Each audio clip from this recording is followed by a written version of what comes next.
Nah, sebelum kita membahas lebih lanjut nih tentang hygiene makanan, ada baiknya kita tahu terlebih dahulu apa sih yang dimaksud dengan hygiene. Nah, hygiene adalah suatu ilmu kesehatan yang mencakup seluruh faktor yang mendorong adanya kehidupan sehat, baik itu perorangan maupun melalui masyarakat. Nah, menurut Organisasi Kesehatan Dunia atau yang kita kenal dengan WHO, hygiene ini merujuk pada kondisi dan praktik yang membantu seseorang memelihara kesehatan dan mencegah penyebaran penyakit. Nah, menurut Prescott, pengertian hygiene ini dibagi menjadi dua aspek, yaitu menyangkut individu atau personal hygiene dan menyangkut lingkungan atau environment. Nah, selanjutnya adapun pendapat dari Brownell. Ia mengatakan bahwa hygiene adalah bagaimana caranya orang memelihara dan melindungi kesehatan itu sendiri. Jadi, pada intinya dapat disimpulkan bahwa hygiene ini merupakan suatu ilmu kesehatan yang di dalamnya mencakup seluruh faktor yang mendorong adanya cara hidup sehat, gaya hidup, atau kehidupan yang sehat.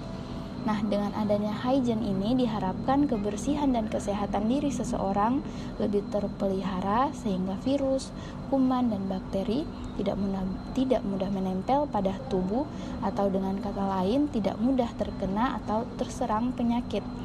Nah, kebutuhan hygiene ini sendiri tidak memandang usia, jadi baik anak-anak, remaja, maupun orang dewasa sebaiknya menerapkan kebiasaan ini dalam kehidupan sehari-hari agar tidak mudah terkena penyakit.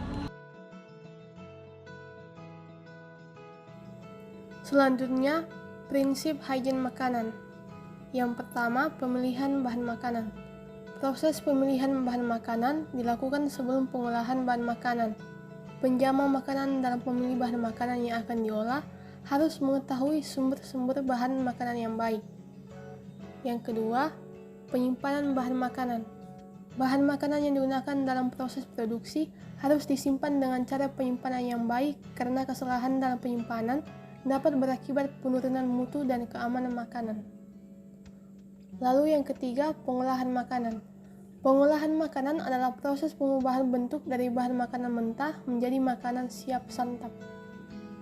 Kemudian yang keempat, penyimpanan makanan masak. Penyimpanan makanan masak harus memperhatikan beberapa hal. Contohnya yaitu makanan tidak rusak, tidak busuk atau basi yang ditandai dari rasa, bau, berlendir, berubah warna, berjamur, berubah aroma, atau adanya cemaran lain. Kemudian yang kelima, pengangkutan makanan. Terdapat beberapa hal yang perlu diperhatikan dalam proses pengangkutan makanan, yaitu makanan tidak bercampur dengan bahan berbahaya dan beracun, serta pengangkutan menggunakan kendaraan khusus pengangkut bahan makanan yang higienis. Kemudian yang keenam, penyajian makanan. Penyajian makanan merupakan rangkaian akhir dari perjalanan makanan. Makanan yang disajikan harus siap santap dan pastinya aman untuk dikonsumsi. Upaya yang perlu dilakukan untuk menjaga hygiene makanan. Yang pertama, cuci tangan secara teratur. Cuci tangan harus menggunakan sabun dan air bersih sebelum dan setelah menyiapkan makanan. Pastikan untuk membersihkan tangan dengan benar selama minimal 20 detik. Kedua, bersihkan permukaan peralatan makanan.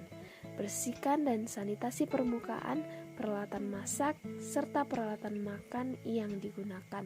Gunakan sabun atau deterjen yang cocok, bilas dengan air bersih dan pastikan kering sebelum digunakan kembali. Ketiga, pisahkan makanan mentah dan matang.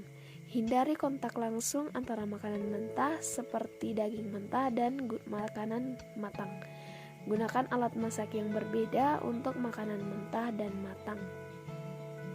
Keempat, suhu aman. Pastikan makanan disimpan pada suhu yang aman. Hindari meninggalkan makanan pada suhu kamar yang terlalu lama. Kelima, hindari kontaminasi silang. Jaga agar makanan yang dimasak terhindar dari kontaminasi silang dengan memisahkan makanan yang sudah dimasak dari makanan mentah menggunakan talenan atau pisau yang berbeda. Keenam, gunakan air bersih dan aman. Pastikan air yang digunakan untuk mencuci tangan, minum, atau memasak adalah air yang bersih dan aman. Gunakan air yang telah dimasak atau kemasan. ketujuh, hindari makanan kadaluarsa. Periksa tanggal kadaluarsa pada kemasan makanan dan hindari mengonsumsi makanan yang sudah kadaluarsa. Kedelapan, jaga kebersihan diri. Pastikan kebersihan diri yang baik dengan menjaga kebersihan rambut, kuku, dan pakaian saat menyiapkan makanan.